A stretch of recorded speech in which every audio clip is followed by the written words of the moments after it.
Hi friends, నేను మీ Vandana. Welcome back to my channel. ముందుగా అయితే నేను సాంబార్ కోసం శనగపప్పు జీడిపప్పునైతే వేయించుకొని పక్కన పెట్టుకున్నానండి. తర్వాత అన్ని ఇంగ్రీడియంట్స్ వేయించుకున్నానండి.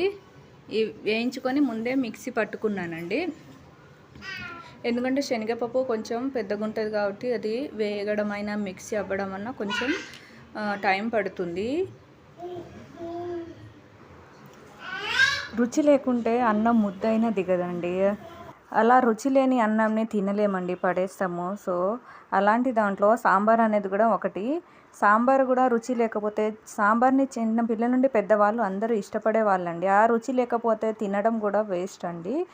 ఆ సాంబార్ పౌడర్ని ఎలా తయారు చేసుకుందామో ఈ వీడియోలో చూపిస్తానండి. స్టవ్ పైన ప్యాన్ పెట్టి 2 టీ గ్లాస్ కందిపప్పు, మినపప్పు దోరగా వేయించుకొని పక్కన పెట్టుకోవాలండి. ప్లేట్లో కొద్దిసేపు చల్లారనివ్వాలి.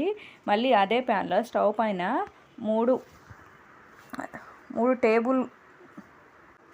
టేబుల్ స్పూన్ల ధనియాలు లేదా హాఫ్ టీ గ్లాస్ ధనియాలన్నా తీసుకోవాలండి. తర్వాత 1 స్పూన్ జీలకర్ర వేసుకొని దోరగా వేయించుకొని మళ్ళీ అదే ప్లేట్లో చల్లారనివ్వాలండి. మళ్ళీ ప్యాన్ని పైన పెట్టి 1/2 టీ స్పూన్ వరకు మిరియాలు, 1 టేబుల్ స్పూన్ అంత బియ్యం వేగినాక 1 టేబుల్ స్పూన్ మెంతులు వేసుకోవాలండి. అవన్నీ వేగిన తర్వాత మళ్ళీ వాటిని కూడా పక్కన పెట్టుకోవాలండి. మళ్ళీ ప్యాన్నే 10 ఎండుమిర్చులు వేసి గుప్పెడంతా కరివేపాకు వేసి పూర్తిగా వేడి కానివ్వాలండి. వీడియోలో చూపించినట్టుగా అవన్నీ కూడా ఒక ప్లేట్లో వేసుకొని చల్లారినాక మిక్సీ పట్టుకోవాలండి. ఆ